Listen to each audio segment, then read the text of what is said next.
Late last week, Governor Tom Wolf in Pennsylvania ordered a special session in Harrisburg, telling lawmakers to meet today and consider a constitutional amendment that allows survivors of childhood sexual abuse to file civil suits against their abuser. The current law gives child sex abuse victims 12 years to sue once they turn 18, but victims in their 30s or older fall under a different law. They just get 2 years. Our State Capitol Bureau reporter Brendan Scanlon joins us now to talk about some of this. Brendan, this is something that has been going on for years. We've had some hiccups in this process. Now we've got a special session today. Where do we stand? What's the very latest? Yeah, that's right, Ethan. Certainly a few hiccups, to say the least, and they seem to continue well into today. Now, the constitutional amendment that was supposed to be considered today would provide that statutory window, 2-year window, for survivors of childhood sexual abuse. Now, the Senate gavelled in and out of its special session today in a matter of minutes, not considering the amendment, not voting on it. The House, on the other hand, has been in recess since about 12:30 this afternoon. They extended that recess again until about 7 p.m. We've caught wind that there may be some lawmakers trying to tack on some additional amendments like voter ID and a few other things.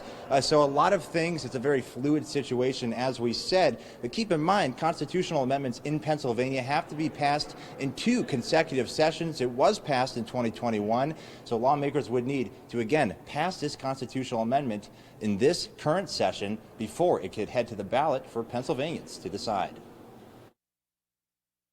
In 2018, after its 2-year investigation into widespread sexual abuse within 6 dioceses of the Catholic Church in Pennsylvania, a statewide grand jury recommended 4 changes to Pennsylvania law. All but 1 were signed into law by Governor Wolf in 2019. A 2-year civil window so older victims may now sue for damages. Legislative efforts like Representative Mark Rozzi's House Bill 951 of the 2021-22 session had bipartisan support. It's a personal issue for thousands of survivors, including the recently elected Speaker of the House. I know firsthand the trauma that comes with surviving such a vicious attack. But Rozzi's bill has seen consistent opposition from Republican Senate leadership. They have failed the children, the adult victims, and the citizens of this Commonwealth. Those opposed to the bill say the legislation is unconstitutional and that the best path forward is a constitutional amendment. The House and Senate passed a constitutional amendment to provide the window in 2019. However, an untimely error by the Department of State prevented it from reaching the ballot in 2020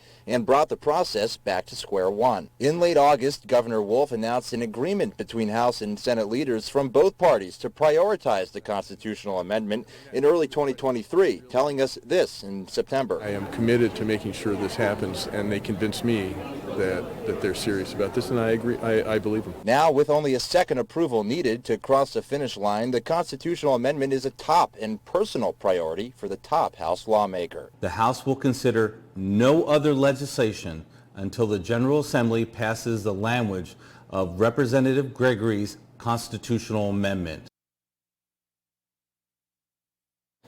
Ethan and Eva, the crux of the whole matter here really is that there are 2 routes for this 2-year window. The first, as we talked a little bit about, was that legislative route, like Rozzi's House Bill 951. The second, and likely more practical route, is this constitutional amendment. So again, Governor Wolf calling today's special session to really try and get the ball rolling on this matter after, like you heard, he met an agreement with leaders from both parties in the House and Senate back in late August to try and prioritize this. And timing really is critical here. Now, in order for this constitutional amendment to be on the primary ballot this May, it would have to be approved by both chambers by the first week of February. So again, just a couple of weeks away. This would need to be approved before it could be put on the ballot for this spring primary. Obviously, a lot of things still occurring here. We're going to continue to monitor the latest and bring it to you. But for now, live at the State Capitol for Erie News Now, I'm Brendan Scanlon.